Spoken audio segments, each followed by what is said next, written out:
Study IQ IAS, अब तैयारी हुई अफोर्डेबल। नमस्कार दोस्तों भारत की इकोनॉमी को लेकर पिछले काफी समय से कहा जा रहा है कि we are one of the fastest in the world और अभी हम 5th लार्जेस्ट इकोनॉमी हैं, लेकिन 3-4 सालों में जापान और जर्मनी को पीछे छोड़ते हुए we will become the 3rd largest economy in the world. और अक्सर भारत के स्टॉक मार्केट की भी चर्चा होती है कि हमारा स्टॉक मार्केट भी काफी अच्छा परफॉर्म कर रहा है। रिसेंटली मैंने वीडियो भी बनाया था और आपको बताया था कि हमारा जो बॉम्बे स्टॉक एक्सचेंज है वहां पर जो मार्केट कैपिटलाइजेशन है वो $4 ट्रिलियन को भी क्रॉस कर गया है। अभी हमारी इकोनॉमी $4 ट्रिलियन को क्रॉस नहीं की है, लेकिन हमारा स्टॉक मार्केट क्रॉस कर गया है। लेकिन क्या आपको पता है हमारा पड़ोसी देश पाकिस्तान, जी हां, पाकिस्तान, जब भी आप सुनते हो आपके मन में क्या आता है? महंगाई बहुत ज्यादा हो गई, आर्थिक हालत बहुत खराब है, कहीं पर टेररिस्ट ने कहीं पर बम फोड़ दिया, इस तरह की अक्सर आपके मन में दिमाग में चर्चा आती होगी। लेकिन मैं देख रहा था रिसेंटली वहां का जो स्टॉक एक्सचेंज है, वहां का जो स्टॉक मार्केट है, बेसिकली भारत का फाइनेंशियल कैपिटल हम जैसे मुंबई कहते हैं, वैसे ही पाकिस्तान का जो फाइनेंशियल कैपिटल है उसको कराची कहते हैं, तो वहां पर कराची स्टॉक एक्सचेंज है। क्या आपको पता है पिछले 1 साल में सेंसेक्स, भारत का जो इंडेक्स है सेंसेक्स बॉम्बे स्टॉक एक्सचेंज का, मान लीजिए पिछले 1 साल में अगर हमने 25% रिटर्न दिया है, लेकिन क्या आपको पता है कराची स्टॉक एक्सचेंज का वहां का जो इंडेक्स है ना, उन्होंने लगभग 75% का रिटर्न दिया है। मतलब काफी तेजी से ग्रो किया है पिछले 1 साल में। यह खबर आप देख सकते हैं, Pakistan benchmark share index breaches 71,000 mark. In fact मैं देख रहा था ये 72,000 को भी क्रॉस कर गया है। Hits record high, surges 74% in a year. तो इसी के बारे में हम चर्चा करने वाले हैं कि एग्जैक्टली हुआ क्या है, क्योंकि पाकिस्तान की हालत अच्छी नहीं है, उसके बावजूद भी वहां का स्टॉक मार्केट कैसे भारत से कई गुना बेहतर परफॉर्म किया है। इनफैक्ट ये दुनिया के टॉप में आया है। अब देखिएगा, यहां पर मैं परसेंटेज की चर्चा कर रहा हूं, मैं ये नहीं कह रहा हूं कि भारत के स्टॉक मार्केट से ज्यादा वैल्यूएशन है, वो तो कहीं पर भी नहीं है। पाकिस्तान का स्टॉक मार्केट बहुत ही छोटा है, लेकिन हमारे लिए इंटरेस्टिंग है जानना कि आखिरकार ऐसा क्या हुआ है जिसकी वजह से पिछले 1 साल में इसने इतना ज्यादा रिटर्न दिया है, यही हम जानेंगे। चलिए आगे बढ़ते हैं, लेकिन उससे पहले मैं आप सभी को बता दूं, यूपीएससी कोर्सेज के अलावा हमारे यहां पर स्किल के कोर्सेज भी कराए जाते हैं स्टडी IQ पर, जैसे fundamentals of stock market investing. अगर आप इसके बारे में सीखना चाहते हो बेसिक से लेकर हर एक चीज सेबी रजिस्टर्ड पर्सन के द्वारा, तो ये कोर्स आप ले सकते हैं हमारे स्टडी IQ के चैनल पे जाके, वेबसाइट कमेंट सेक्शन में भी इनफैक्ट इसका लिंक दिया हुआ है, वहां पर जाइए और सर्च करिएगा स्टॉक मार्केट इन्वेस्टिंग वाला कोर्स, वहां पर आपको मिल जाएगा। And don't forget to use this code Ankit live, क्योंकि ये कोड इस्तेमाल करके आप मैक्सिमम डिस्काउंट ले पाओगे और यहां पर बेसिक से जो स्टॉक मार्केट है उसके बारे में सीख पाएंगे। और इसके अलावा अगर आप MCQs वगैरह अटेम्प्ट करना चाहते हैं तो मेरे इंस्टा पेज पर जाइए, वहां पर स्टोरीज में जितने भी MCQs हैं वो आप अटेम्प्ट कर पाएंगे। तो चलिए शुरुआत करते हैं और सबसे पहले देखते हैं कि एग्जैक्टली हुआ क्या है। देखिए, हम यहां पर बेसिकली कंपेयर किसको कर रहे हैं वो समझ लेते हैं। जैसे कि भारत में जो एक्सचेंज है, आपने सुना होगा बॉम्बे स्टॉक एक्सचेंज, और उसके अंदर जो एक इंडेक्स है जिसका नाम है सेंसेक्स। सेंसेक्स में बेसिकली अगर आप देखोगे, हमारा जो बॉम्बे स्टॉक एक्सचेंज में जितने भी लिस्टेड कंपनीज हैं उसकी जो टॉप 30 कंपनीज होती है ना, ये वेटेड एवरेज होता है, उसको हम काउंट करते हैं। और ये जो सेंसेक्स है ये 1986 में फाउंड किया गया था और यहां पर ये लार्ज कैप आता है, यहां पर 30 स्टॉक्स होते हैं। वहीं कराची स्टॉक एक्सचेंज में वहां का जो इंडेक्स है, जैसे बॉम्बे स्टॉक एक्सचेंज का इंडेक्स का नाम है सेंसेक्स, वैसे ही कराची स्टॉक एक्सचेंज के इंडेक्स का नाम है KSE 100 इंडेक्स। तो इसमें वहां की जो टॉप 100 शेयर्स हैं उसका वेटेड एवरेज होता है एक तरह से, और यह भी करीब 1991 में फाउंड किया गया था। लेकिन ध्यान रखिएगा, इसमें और इसमें जमीन आसमान का अंतर है, वो मैं आपको बताऊंगा वैल्यू कितना है, मार्केट कैपिटलाइजेशन कितना है। लेकिन मैं आपको बेसिकली यहां पर बताना चाह रहा था कि हम कंपेयर किस में कर रहे हैं। तो इन दोनों के बीच में कंपैरिजन हो रहा है और हम कंपेयर ये कर रहे हैं कि पिछले 1 साल में सेंसेक्स ने जितना रिटर्न दिया है उससे कई गुना ज्यादा return Karachi stock exchange 100 index के द्वारा दिया गया है। कितना दिया गया है? यहां पर पिछले 1 साल में 74% जंप किया है कराची स्टॉक एक्सचेंज 100। यह आप देख सकते हैं, यहां पर आपको ग्राफ के थ्रू देखने को मिलेगा। यह पिछले 1 साल का है, अप्रैल 2023 से लेकर अप्रैल 2024 के बीच में, और यहां पर आपको साफ देखने को मिलेगा कि इसमें काफी अच्छा खासा उछाल आया है। स्पेशली यहां पर पिछले साल अक्टूबर नवंबर के महीने में ये जो ग्रोथ आप देख रहे हो, ये बहुत शार्प इंक्रीज देखने को मिला था। और वहीं अगर हम बात करें सेंसेक्स की, तो हमारा ये जो सेंसेक्स है डार्क ब्लू कलर में, ये करीब 24-25% के आसपास रिटर्न दिया है। ठीक है, ये एक चीज हो गया। हां, हमारा जो सेंसेक्स है वो भी मैं आपको बता दूं, इसने रिकॉर्ड स्तर छुआ है। क्योंकि ये लंबे समय से चलता आ रहा है। सेंसेक्स ने भी करीब जो 74,000 75,000 का मार्क है वो भी पहली बार अचीव किया था कुछ समय पहले, और करीब 25% का रिटर्न पिछले एक साल में दे चुका है। इनफैक्ट मैं आपको यहां पर एक और चीज कंपेयर करके दिखाता हूं, एक साल में, 2 साल में, एक साल में, 3 साल में और 5 साल में यहां पर कैसा परफॉर्मेंस है। अगर आप देखिए ईयर टू डेट रिटर्न का मतलब होता है इस साल जनवरी से लेकर अभी तक अगर आप देखिए तो सेंसेक्स का रिटर्न करीब 2-2.5% के आसपास आपको देखने को मिलेगा, और वहीं कराची स्टॉक एक्सचेंज के अंदर जो इंडेक्स है इनका रिटर्न 10% से भी ऊपर आया है। अगर हम पिछले एक साल में देखें तो ये तो मैंने आपको पहले ही बता दिया, सेंसेक्स का 25% रिटर्न और कराची स्टॉक एक्सचेंज इंडेक्स का जो रिटर्न है वो करीब 75% के आसपास है।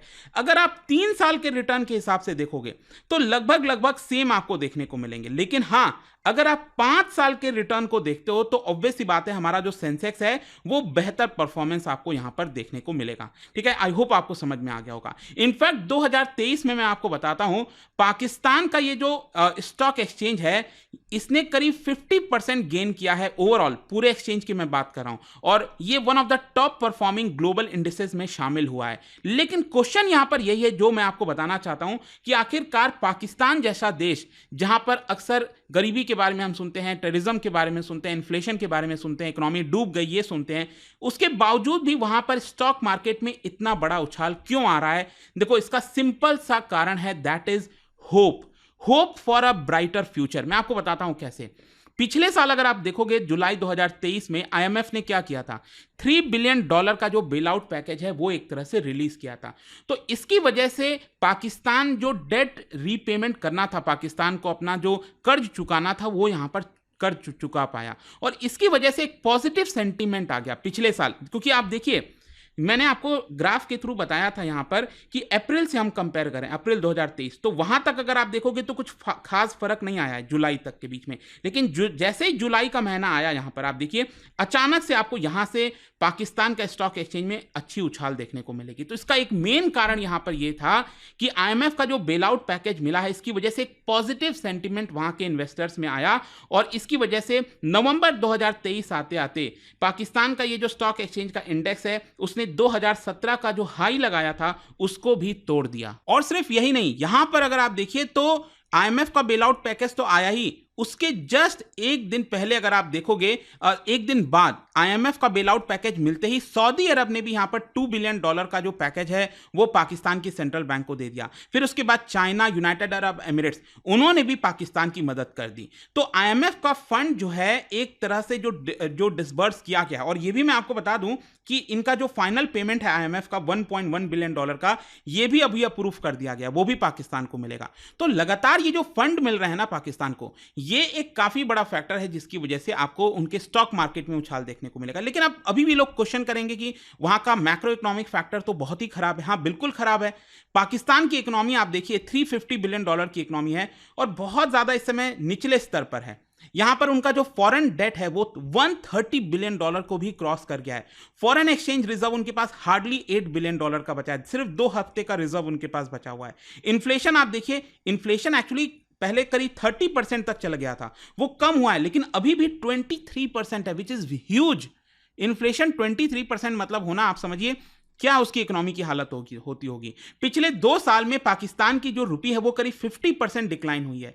तो इसी की वजह से यहां पर क्या है कि आईएमएफ का ये जो बेल आउट पैकेज पाकिस्तान को मिला, इसकी वजह से एक कहते हैं ना वो डूबते हुए को तिनके का सहारा, कुछ वैसा ही हालत पाकिस्तान को हो गया, और अचानक से एक होप दिख गया वहां के इन्वेस्टर्स को, और थोड़ा बहुत उन्होंने पैसा लगाना स्टार्ट कर दिया। फिर इसका एक और कारण मैं आपको बताता हूं, वहां पर परफॉर्मेंस इसलिए नहीं अच्छा हो रहा था क्योंकि पॉलिटिकल इंस्टेबिलिटी आ रखी थी। पॉलिटिकल आपने देखा होगा, इमरान खान की सरकार थी, अचानक से आर्मी के साथ मतभेद हुआ और सरकार यहां पर गिर गई, फिर दूसरी सरकार आई, ऐसा लग रहा था क्या होगा। अभी रिसेंट इलेक्शन में भी आपने देखा कितना इल्जाम लगाए कि धांधली हुई है, इमरान खान को जेल में डाला गया है। तो वो सारे सिनेरियोज में यहां पर अब थोड़ी बहुत स्टेबिलिटी देखने को मिल रही है। जो कोएलिशन गवर्नमेंट बना है, शहबाज शरीफ प्राइम मिनिस्टर बने हैं, तो ऐसा लग रहा है कि हाँ, मे भी शायद यहां पर अब पॉलिटिकल स्टेबिलिटी आ गई होगी। लेकिन इन सारे फैक्टर्स के बावजूद भी अब क्वेश्चन ये है कि मार्केट में इतना ज्यादा एंथुजियाज्म आना, देखो ये सारी चीजें हुई हैं, ठीक है, तो वहां का स्टॉक मार्केट चलो 10% बढ़ जाता, 20% बढ़ जाता, ऐसा फिर भी क्या हो गया